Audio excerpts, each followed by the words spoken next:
Hello दोस्तों, ज्ञान study classes YouTube channel में आपका फिर से स्वागत है। और मैं चर्चा कर रहा हूं यूरोपियनों का, यानी कौन कौन से यूरोपियन जो भारत में प्रवेश किया और भारत में रह करके और भारत को गुलाम बनाया, उपनिवेश बनाया। तो वीडियो के अंत तक आप बने रहें, क्योंकि ये बहुत ही इम्पोर्टेंट जो परीक्षा की दृष्टि से मुख्य बिंदु पर आज हम चर्चा करेंगे। सबसे पहले जो पिछले वीडियो मैंने बताने का प्रयास किया था, यूरोपियनों में से हम जो है पुर्तगालियों के बारे में, डच, अंग्रेज के बारे में, ईस्ट इंडिया कंपनी के बारे में बताने का प्रयास किया। आज हम देखेंगे फ्रांसीसियों की कंपनियों के बारे में, फ्रांस से जो हमारा भारत जो प्रवेश किया था कैसे किया था। क्योंकि भारत में जो है फ्रांसीसियों का आगमन जैसे ही अन्य यूरोपियनों की तरह हमारा पुर्तगाली, डच और अंग्रेज आए, उसी तरह हमारा फ्रांस भी जो है हमारा भारत में प्रवेश किया था। और वही एक उद्देश्य से आया था, व्यापार की दृष्टि से। तो सबसे पहले देखते हैं कि जितने भी हमारा यूरोपियन देश आए, उनमें सबसे अपनी महत्वपूर्ण भूमिका जो है, अपनी सबसे बड़ा पकड़ जो है उपनिवेश बनाने वाला हमारा ईस्ट इंडिया कंपनी यानी ब्रिटिश था। और ब्रिटिश कम से कम जो है हमारे भारत में 200 सालों तक जो है उपनिवेश बनाए रखा। तो ये अपने अधिकार को बनाए रखा। तो सबसे पहले देखते हैं कि वो भी व्यापार की दृष्टि से आए थे। सभी जितने भी यूरोपियन आए थे, सभी व्यापार की दृष्टि से ही आए थे। तो आइए हम लोग देखते हैं, और वीडियो के अंत तक जरूर बने रहें। मुख्य बिंदु पर हम चर्चा करेंगे जो परीक्षा की दृष्टि से महत्वपूर्ण है। तो फ्रांसीसियों का भारत आगमन सबसे पहले कैसे होता है, क्योंकि फ्रांस भी जो है एक मेडागास्कर की ओर भी जो है अपनी ओर गया था, लेकिन वहाँ असफल रहा। लेकिन देखा कि भारत में भी जो है अन्य यूरोपियन, हमारा पुर्तगाली, डच, अंग्रेज सभी दौड़ रहे हैं हमारे भारत की ओर व्यापार करने की दृष्टि से। तो ये भी जो है फ्रांस भी अन्य यूरोपियनों की देशों की तरह जो है फ्रांसीसी भी भारत ये व्यापार के लिए आकर्षित हुए। ये बहुत ही अच्छी आपका जो है नोट्स भी बनेंगे, सिलसिलेवार तरीके से है, आप इनको नोट भी करते जाएंगे, नोट कर लेंगे। और देखते हैं कि जिस समय फ्रांसीसी जो है, जो फ्रांस के लोग जब आए, तो हमारा फ्रांस की जो राजा वहां का थे, लुई 14वां के था। लुई 14वां के शासन काल में जो उनके एक मंत्री का नाम था कॉलबर्ट ने, ये 1664 यानी 1664 ईस्वी में एक फ्रांसीसी कंपनी की स्थापना की। और कंपनी का नाम क्या था? The company and oriental. बहुत ही महत्वपूर्ण है कि सभी जितने भी यूरोपियन देश है, जितने भी आए, सभी का कंपनियों के नाम अलग अलग हैं। तो इनका भी कंपनी का नाम याद रखेंगे, द कंपनी एंड ओरिएंटल जो है फ्रांसीसियों की थी। कंपनी का इसका भी उद्देश्य वही था जो अन्य लोगों का था, अन्य यूरोपियन का था। फ्रांसीसी हमारा जो है ब्रिटिश का, डच का, पुर्तगाली का, जिस तरह से व्यापारिक उद्देश्य था, कंपनी का उद्देश्य क्या था, ये भी राजनीतिक प्रभुत्व की स्थापना करना था। अपने राजनीतिक हस्तक्षेप, अपनी सबसे बड़ा प्रभुत्व स्थापना करना था। फ्रांस की सरकार को भी मजबूत करना, अपना देश की सरकार को मजबूत बनाना इनका उद्देश्य था इस व्यापार से। और तीसरा ईसाइयत का भी प्रचार करना। जिस तरह से ब्रिटिश का था, उसी तरह जो है सभी लगभग जो है लमसम जो है इसका उद्देश्य यही सब था। तो सबसे पहले आइए देखते हैं ये सिलसिलेवार तरीके से कैसे है।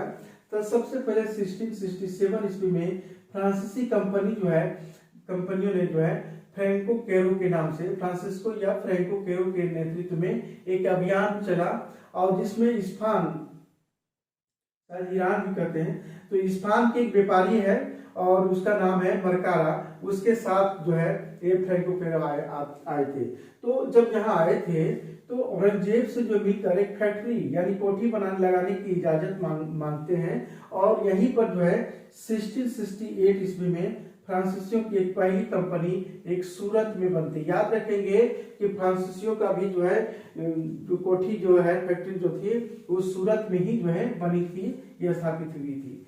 क्योंकि इससे इजाजत मांगी तो इन्हें जो है सूरत में कोठी स्थापित की इन्होंने, फ्रांसीसियों ने। इसके बाद 1669 ईस्वी में देखते हैं मसूलीपट्टनम में दूसरी कोठी बनाई थी। जिस तरह से हमारा जो अंग्रेजों ने भी कोठी बनाई, उसी तरह जो है फ्रांसीसियों ने भी कोठी यानी हमारा जो है फैक्ट्री बनाई। तो ये जो मसूलीपट्टनम में जो कोठी बनाई थी, गोलकुंडा के जो सुल्तान थे, उन्हीं सुल्तान की जो है इजाजत से जो है इन्हें मसूलीपट्टनम में कोठी बनाई थी। इसके बाद हम देखते हैं 1672 यानी 1672 ईस्वी में कंपनी ने मद्रास के निकट एक सेंट थोमे पर अधिकार किया। कंपनी यानी फ्रांसीसी कंपनी जो था मद्रास के निकट सेंट थोमे पर अधिकार किया, लेकिन यह जो अधिकार किया दी ला हे के नेतृत्व में किया था कंपनी ने, फ्रांसीसी कंपनी ने। तब क्या हुआ कि गोलकुंडा के शासक जो है और डचों ने मिलकर, क्योंकि इसके पहले डच थे वहां पर अपना अधिकार जमाए थे, तो गोलकुंडा के शासक और जो है डचों ने मिलकर फ्रांसीसियों पर हमला किया और सेंट थोमे जो है डचों के अधिकार में आ गया और वहां से फ्रांसीसी भाग निकले या वहां से निकल गए। तो देखते हैं इसके बाद ये फ्रांसीसी कंपनी जो है क्या करते हैं कि 1673 ईस्वी में फ्रांस से एक कंपनी की एक नए डायरेक्टर के रूप में फ्रैंको मार्टिन को बनाकर भेजता है, क्योंकि आप देखता है कि फ्रांस की सरकार अब सोचता है कि किसी तरह जो है वहां प्रभुत्व स्थापित करना है, तो कम से कम जो एक डायरेक्टर की स्थापित किया जाए। तो फ्रैंको मार्टिन को जो बना करके जो है भारत भेजा। ये कंपनी का जो वास्तविक संस्थापक यही था, यानी फ्रांसीसियों का जिस तरह से यहाँ पर जितने भी डायरेक्टर आए, जितने भी जो सेनापति आए, तो उसके सबसे प्रमुख जो संस्थापक कौन था? फ्रैंको मार्टिन था। हालांकि फ्रैंको कैरोज के नेतृत्व में आए थे, लेकिन डायरेक्टर के रूप में कंपनी ने जो है फ्रैंको मार्टिन को बनाकर भेजा और वास्तविक संस्थापक पूछे तो यही था, हमारा फ्रैंको मार्टिन था। इसके बाद हम देखते हैं फ्रैंको मार्टिन और बेलो गर्दालेस्पिनी, ये दोनों ने मिलकर बलिको इंद्रपुरम यानी हैदराबाद में ही नाम पड़ता है, वहां मुस्लिम परिवार से संबंधित जो था वहां का सूबेदार एक शेर खान लोधी था, तो पूरे मुस्लिम परिवार था हैदराबाद, वहां से उस गांव को ले लिया, वहां से प्राप्त कर लिया। किसने? ये फ्रैंको मार्टिन और बेलो गर्दालेस्पिनी ने मिलकर ये इस क्षेत्र को, तो इसी शहर को जैसे लिया तो वहीं पर पांडिचेरी या पुडुचेरी बता सकते हैं, पांडिचेरी या पुडुचेरी नामक शहर की स्थापना किया। पांडिचेरी को जो है उस गांव को पांडिचेरी बनाने वाला कौन था? फ्रांसीसियों ने बनाया था। वह था जो है वहां के सूबेदार शेर खान लोधी से ही जो है सहयोग से वो गांव को प्राप्त किया था, बलिको इंद्रपुरम, जिसको हैदराबाद पे है। या यहाँ एक फ्रांसीसियों ने एक किला बनवाया और किले का नाम है फोर्ट लुई। याद रखेंगे फोर्ट लुई, जो पांडिचेरी में जो अपना बनाया किला फोर्ट लुई, और मुख्यालय भी जो है बनाया इसे, क्या है? पांडिचेरी को मुख्यालय भी बनाया। आइए हम लोग देखते हैं आगे।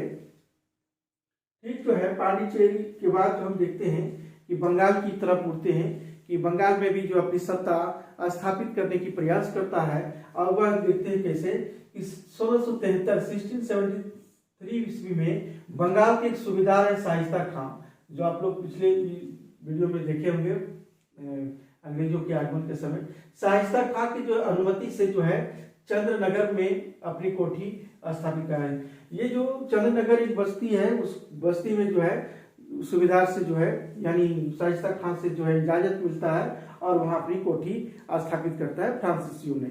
इसके बाद जो 1690-92 ईस्वी में के बीच में क्या होता है, इन्हें पूर्वी तट पर यानी पटना, ढाका, कासिम बाजार, और पटना तो आप जान ही रहे हैं, ढाका जो है बांग्लादेश जो है, कासिम बाजार जो बंगाल का क्षेत्र पूरा है, बालासोर जो उड़ीसा का क्षेत्र है, यानी पूर्वी तट पर अपनी सभी जगह कोठी स्थापित करता है। को फ्रांसीसियों ने जो है कोठी स्थापित करता है।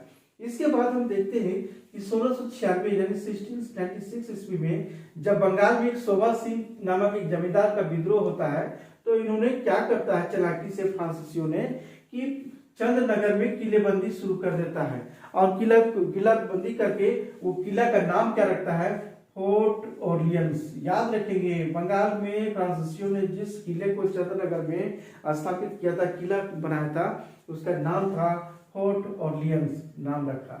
तो ये इंपॉर्टेंट है, इसको ध्यान में रखेंगे ये भी। तो देखते हैं कि ये हमारा जो है फ्रांसीसियों ने किस किस पर अधिकार किया।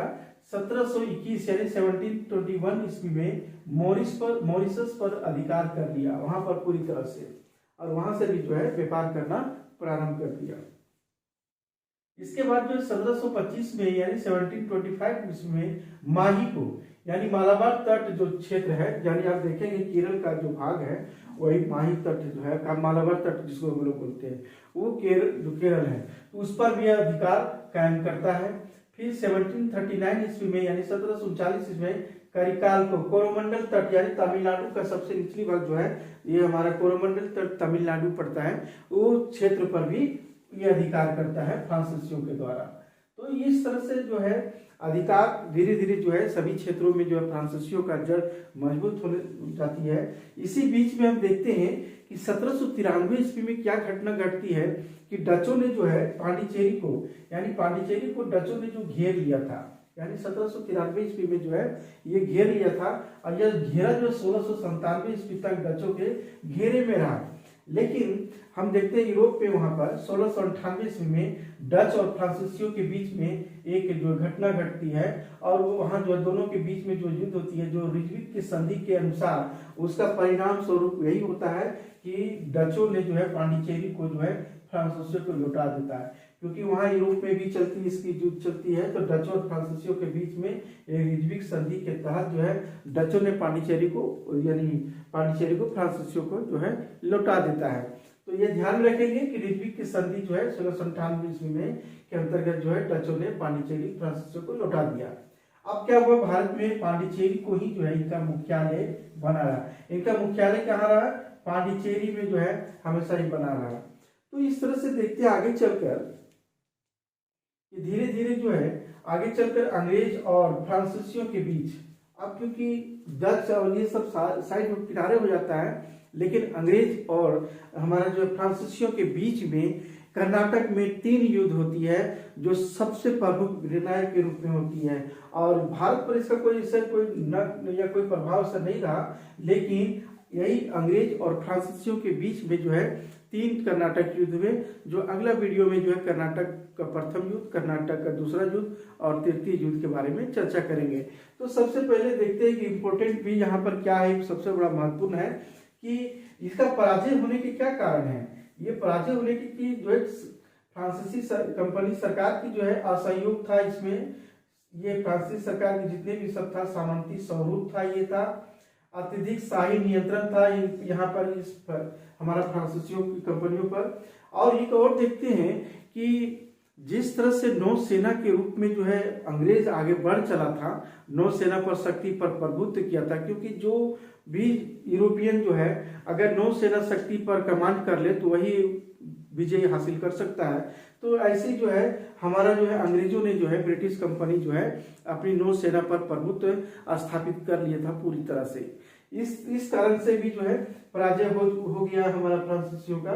डुप्ले और बुसी ये सब जो क्षेत्र सेनापति है फ्रांसीसियों के, उसकी तुलना में क्लाइव आयारकुट जैसे सेनापति अधिक सूझबूझ वाले व्यक्ति थे, और इसीलिए जो है हमारा पराजय होने का मुख्य बिंदु है। और एक चीज इंपॉर्टेंट याद रखेंगे कि थोड़ा सा कि पुलिकट किला यानी डचों ने जो है गेलरिया किला बनाया था, याद रखेंगे। इसके मद्रास में किला जो अंग्रेज बनाया था सेंट थोमे ने बनाया था, और पांडिचेरी में फ्रांसीसियों का फोर्ट लुई, याद रखेंगे।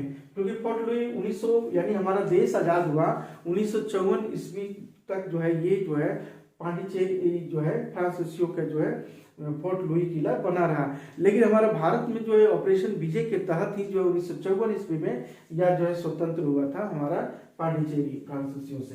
तो ये सब याद रखेंगे कि जो है कौन कौन से किला जो है ये परीक्षा की दृष्टि से महत्वपूर्ण है।